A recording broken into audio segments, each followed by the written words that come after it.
what is your perspective on what are some of the things that can be done to break down this stigma and front STI testing as a form of self-love? I think I can give you an anecdote. I was actually talking to a friend who lives in Denmark, and in Denmark they're very progressive, very open about sexual health, and I think it's one of the few places in the world. And again, it's probably not all of Denmark, but at least this friend is quite open about it. And she actually said that maybe once a month, well, no, maybe that's maybe a lot, but that every so often they gather with their girlfriends and then they go to the sexual health clinic together and they make it an activity. And I thought that was so nice because I think it's the stigma is of course one of the, I think, main barriers to achieving better sexual health globally, for sure. If we can't talk about it, then how can we share information? How can we spread awareness and educate patients on the risk of STIs and the importance of getting regular testing? So that's absolutely one of the main barriers, and I think that, well, I do definitely think that it needs to start really early, yeah, it's definitely one of the important barriers that we have to address. It has to be incorporated in education, and I don't think I don't think you can start early enough, actually.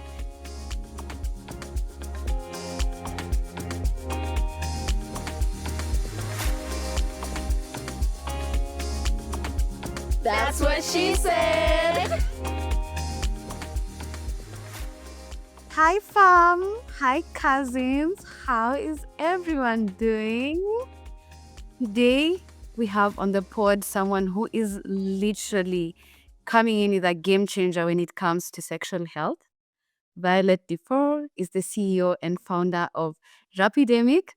Her and her team are working on a tool that could significantly make it easier for women, especially women in low-resource settings, to access quick, accessible testing for sexually transmitted infections such as gonorrhea and chlamydia. I mean, talk about being a girl's girl.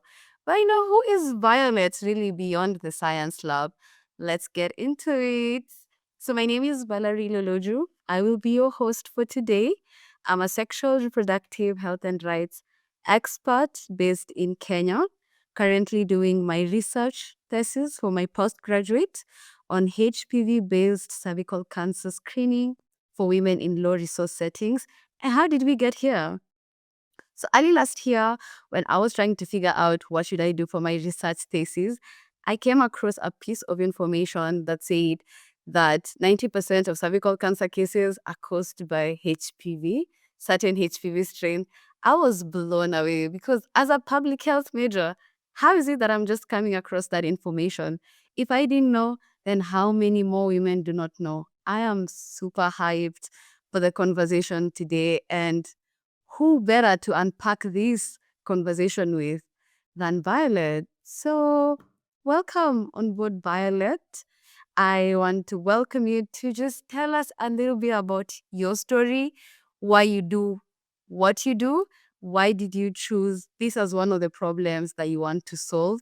I personally want to hear how this was a student innovation. I mean, how did we come from a student innovation all the way to where we are right now? Over to you, Violet. Hi, Valerie. Really great to be here. Thanks for having me. So my story is that I started off as a scientist. So really on the molecular side, microbiology. I was really interested in that part. But I've also always had a really strong interest in all things infectious diseases and global public health. And I knew that somewhere I wanted to combine these topics together. And so I ended up in a project while doing my master studies here in the Netherlands, and that's where the first technological bits and pieces were created, which eventually became this startup company 4 years ago. So is there a personal, touchy story to why exactly we are having an innovation from your team on sexually transmitted infections?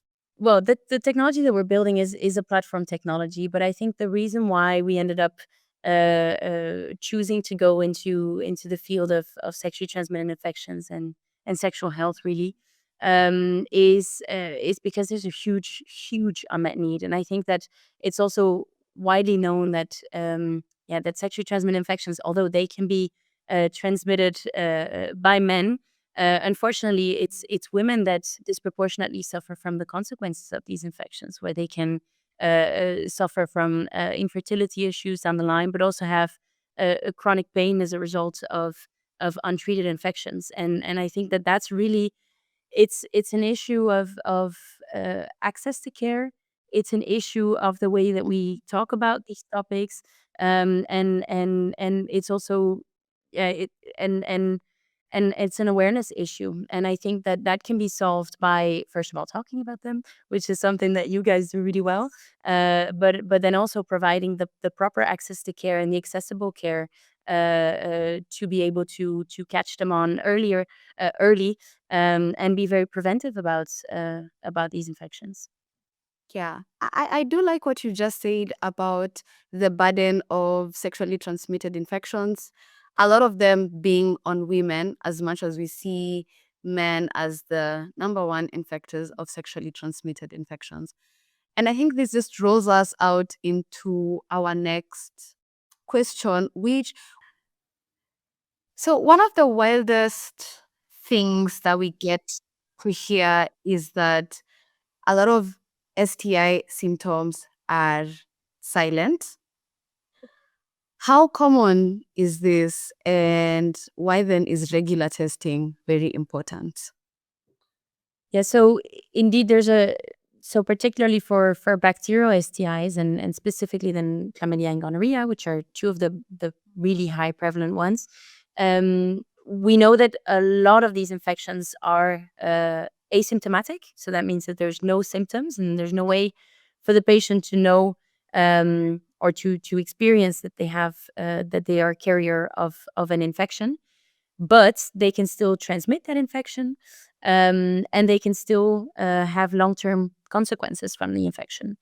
So they can still have the chronic pain, and it could, in the long run, if left untreated, still lead to infertility. Um, so while some of the infections still have symptoms, a large portion of them are asymptomatic. And what we see is that this also, the fact that there's asymptomatic, also contributes to continued transmission, because patients don't know that they have it, um, so they don't protect themselves. Um, and that's eventually contributes to the global burden of STIs, and so it's an important problem. So that's why it's also really important to be preventive about screening for these infections. So even if you don't have um, uh, even if you don't have symptoms, but you are sexually active or you have had unprotected sex with a partner, it's important that you get tested regularly to know if you have or not these infections, and also for your own, for yourself to prevent any long-term consequences. Okay, I think that really amplifies the burden of sexually transmitted infections even more than you would think on a normal day, because you'd think HIV and AIDS is the bigger evil in this conversation. But in actuality, sexually transmitted infections could be branded a silent killer of sorts. Yeah, I really love the aspect and the angle of STIs being recognized as a public health issue. Of course, it is an individual issue as well, but in the larger picture, it is a public health issue, especially with the silence in the symptoms. And how common is the lack hearing of symptoms, especially when it comes to the commonly sexually transmitted infections? That's a difficult question. I'm not an expert on the matter, so you're better off asking a global health expert. But I think that there is one thing that I can say, and that is that we actually have, I think, no idea, because we don't screen for them. So these STIs, and in some countries they're even rolling back the screening. So there's a big problem of not understanding the infection and the burden of these infections, but also how prevalent they are. There's some people doing fantastic work where they're proactively trying to measure randomly in a certain population, basically screening patients asymptomatic, so just people like you and I, and to try to get this data on how prevalent these infections actually are. Um, so that they can also somehow measure the link with the long-term outcomes of patients who have been exposed to an STI. So there's really an issue of having a lack of data. A lot of the data that we see is, or the data from the WHO. They're also doing fantastic work on that, but a lot of it is still extrapolated. They're based on mathematical models to try to figure out the incidence and the prevalence in a certain area. So there's actually a lot of gaps in knowledge, both on how many there are overall. Then you can start to answer the question of how many of these infections are symptomatic or how many are asymptomatic. And again, there are also geographical differences. So a data set that you might have in central London would be very different than if you would do one in Nairobi, for example. At the beginning of the conversation, we're already speaking about the burden of STIs, the burden of asymptomatic STIs.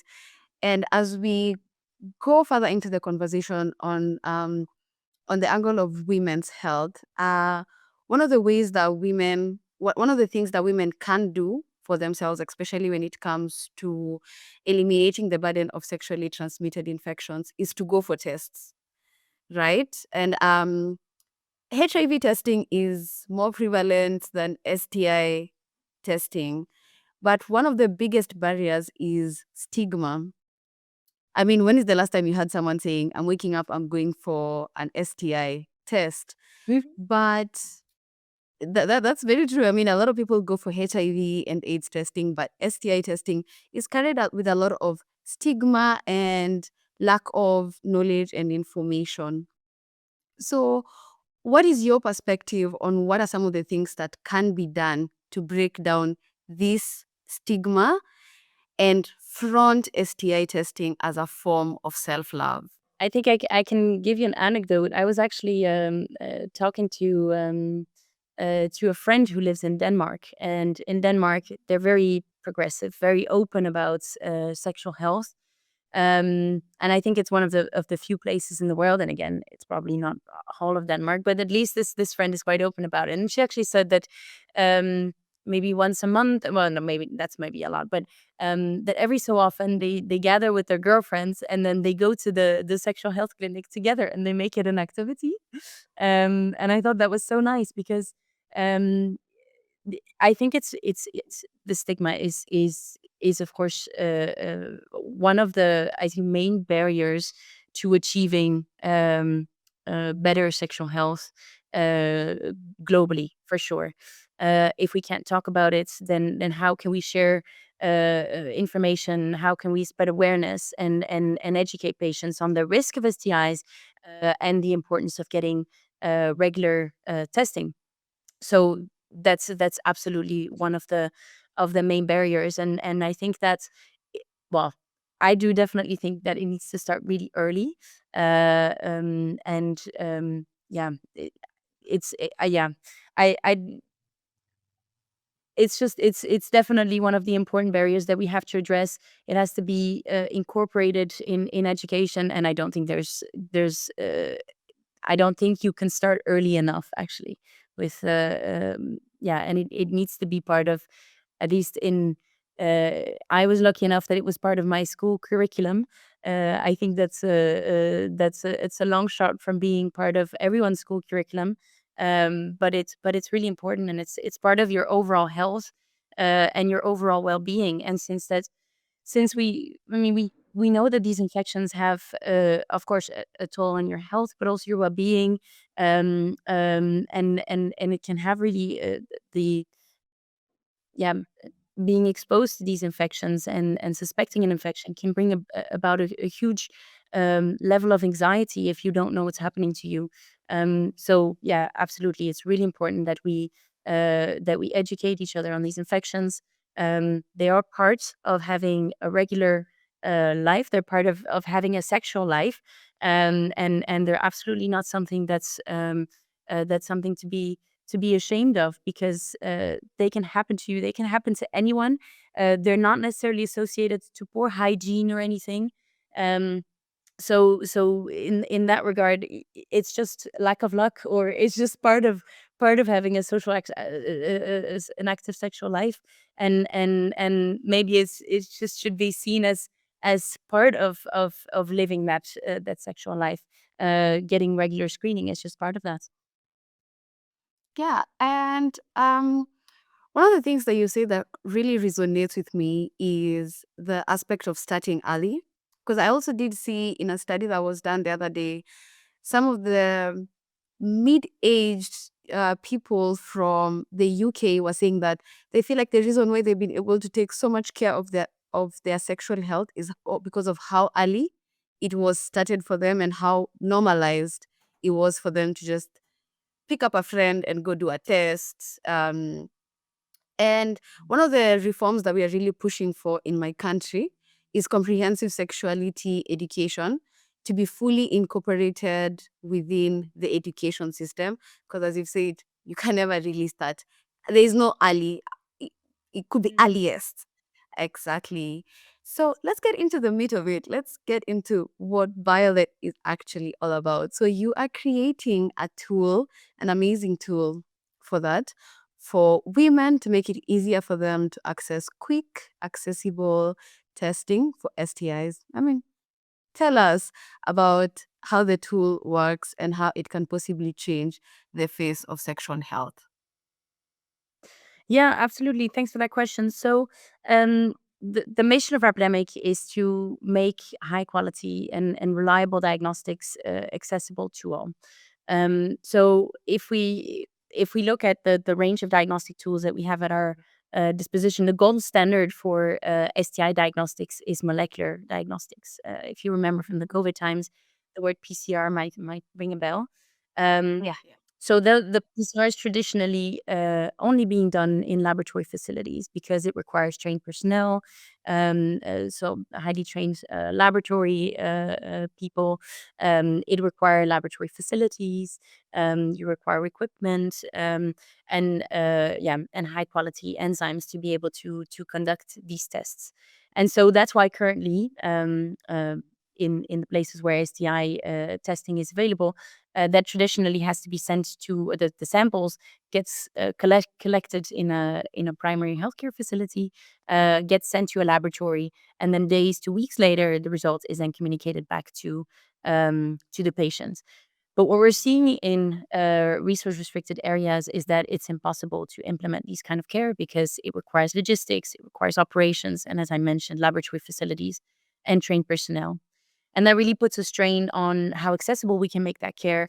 And that's also why we're seeing that STIs and many other infections, for that matter, are simply not being diagnosed in some places, and that really puts a strain on accessibility to reliable care.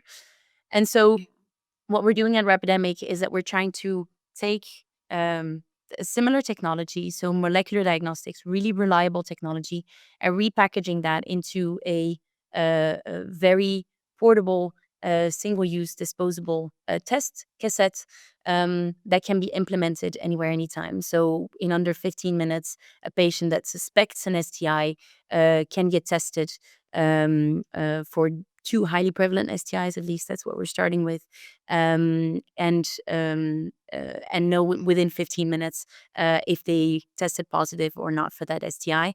And the idea is to bring this technology both in primary healthcare settings around the world, but also make this test available for patients to test in the comfort of their own home. And I will come back to the question and ask you, although you have already touched on it, how do we see this being a game changer when it comes to STI testing? But I'm currently collecting data for my research, and I can affirm that some of the issues that you're mentioning, the gap between what was there before and what is easily implementable in low resource settings, is actually verifiable because we're seeing in low resource settings, as much as maybe the government wants to really bring it down, bring such kind of services down to these areas. One, the number of people, the medical doctors who are capable of running such kind of tests are barely available. The labs that will be adequate enough for this kind of testing to be thorough are not available. So you're already really feeling the gaps that I'm already finding in my data collection. So how do you see this being a game changer? Is it the price of the test? Is it the dignity that comes with this particular test? Is it the availability and the possibility of really anyone being able to run this particular test? I think it's a bit of everything that you mentioned. So the first one is availability. So I think that being able to run a highly reliable test outside of a laboratory facility in under 15 minutes in itself is a game changer, because that means that you're able to bring the diagnosis to a place, to a physical location, where currently there just isn't any. So you're enabling a new, the diagnosis, well, not of a new infection, but you're enabling new care to reach a new population that maybe historically hasn't had access to these diagnoses before. So there's the aspect of geographical accessibility and just access to care. Well, the second part I think is and it ties with the stigma aspect too, is that with a technology like that, what we're seeing is that if patients can get access to care quicker, they feel like they're being taken more seriously, and that their symptoms are being taken seriously, and that their worries are valid, and that what we're seeing is then uh, patients show up more often for care.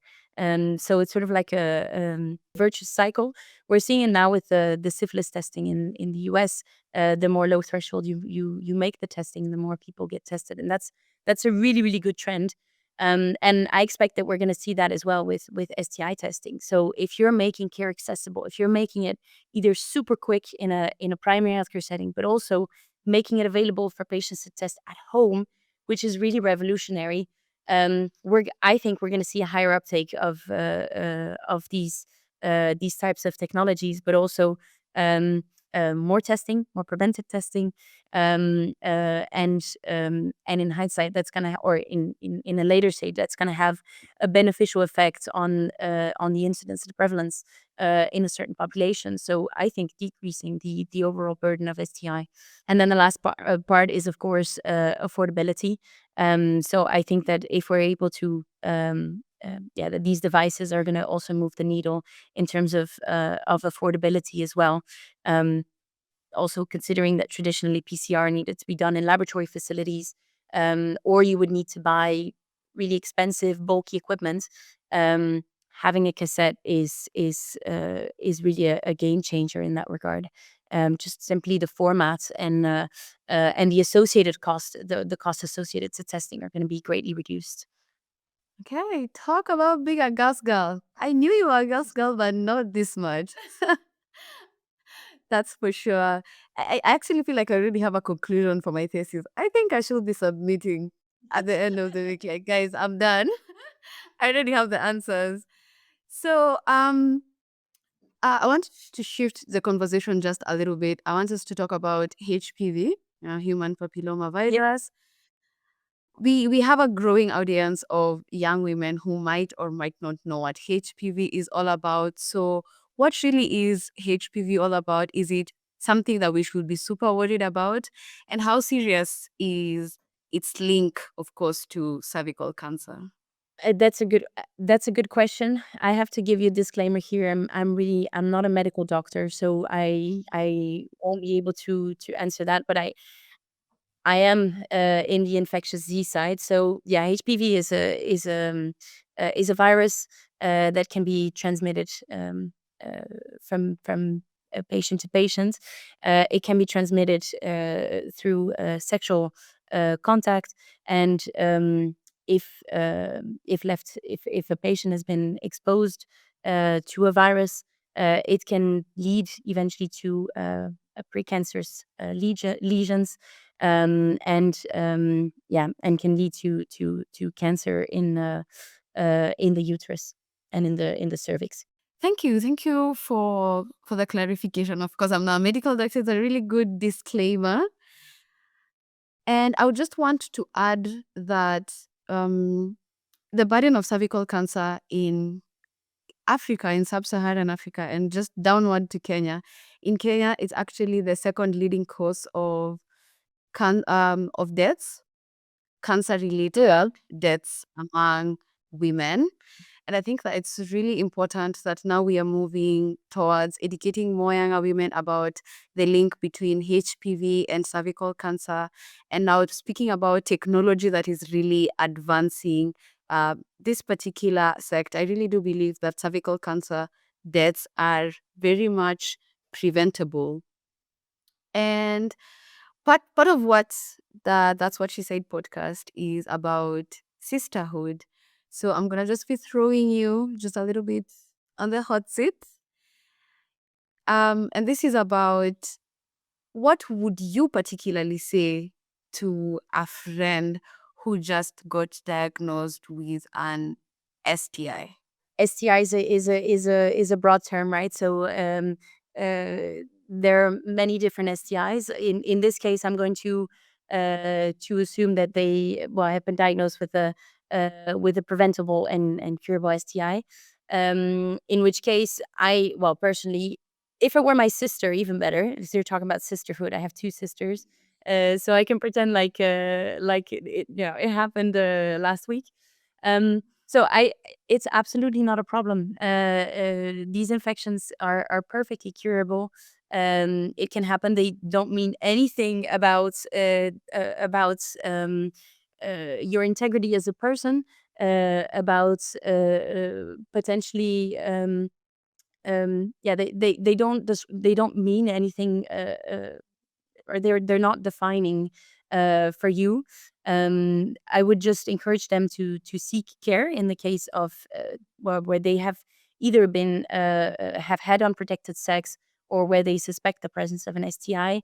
I would encourage them and maybe help them to find the right care. In this case, I would say they would probably need to find a primary healthcare setting where they can perform these kinds of tests, preferably in a laboratory, because those are the higher quality tests, at least today. Um, and and then I would also perhaps encourage them to ask questions to the healthcare practitioner about how they can um, um, protect themselves for these STIs in the future, because there's a lot of um, uh, small changes that you can make in your sexual life and in your sex life with your partner, that can protect you from the STIs in the future. And I would definitely encourage them to ask that to the healthcare practitioner while they're in the clinic. Yeah. I love that. I really love that because you have completely taken the stigma out of the equation. There has been no uh, pointing of fingers, which is often something that happens to the person that you most likely confide in. And what that does, it definitely cuts your legs. You don't even feel like going for the testing anymore, or rather seeking further medical advice. And I really hope me and everyone who will be listening, this is a piece of information that they will greatly pick out of this particular session. So as we move towards wrapping up the session, to all the young women who are listening, if you were to tell them one thing, just one thing about their sexual health, what would that be? It's your time to shine, Violet. Oof, one thing. I would say personally, I would say start small, because when I was young, I've also experienced both with my sisters, but also with my friends, um, uh, the power that it can have to make some things um, discussable with your girlfriends, and specifically with your girlfriends, because that can be your safe zone. Um, And I vividly remember when I was younger that I also had things where I was like, I'm not sure I should bring this up because people are going to think it's weird, or my friends are going to think it's weird, or maybe they don't have it. So I would refrain from talking about certain things specifically when it comes to sexual health. Um, but what I notice is that a lot of people have had the same thoughts, the same questions, or have had the same experiences as you. So if you can confide in just one or two friends, you can already sort of create your own little community around these questions. And maybe start with your closest friends who you know will not judge you in these topics, and then that hopefully will start the conversation maybe in a broader group of friends, and to the extent that you can, be your own advocate, and try to slowly but surely make these topics discussable in your group of friends. And weirdly enough, a lot of medical um, questions, or worries are often started around a cup of coffee with a friend, or on a walk, and then you get new perspectives and maybe new experiences also when it comes to medical, and then eventually that becomes the first step towards seeking care. And I do think that those discussions are very important. So if you can start today to talk about maybe one topic or one worry that you have with your friend, that would maybe be my takeaway. Okay, I really do agree because more often than not, every woman who, say for example, gives birth goes through the same kind of issues. You know, you speak about menstruation. Menstruation cuts borders. You are in Netherlands, I'm in Kenya, but we definitely have luteal phase, menstrual phase. We have our follicular phase similar. So really, just breaking down these conversations, starting from Yeah. the smallest groups, has the capability of really growing into bigger conversations, and really just removing the silence, the shame, and the stigma that comes with it. Yeah. So thank you so much, Violet, for gracing us with your presence. Continue being a girl's girl, continue doing the Lord's work. I am very excited to see what the future brings for Epidemic and your team. I hope it grows from 13 to probably 100. I mean, maybe I can send in my CV. What do you think? Please do. Would love to have you. Definitely. So before we go, one last question. This is a very cheeky question. What does sexual freedom mean to you? Oh wow, sexual freedom. Mhm. Um, I would say sexual freedom for me, I think, would be the space to explore, and whether that's mentally or physically, um, your desires without being judged for them. That would be my definition of sexual freedom. Couldn't agree any better. Thank you so much. And that's what she said.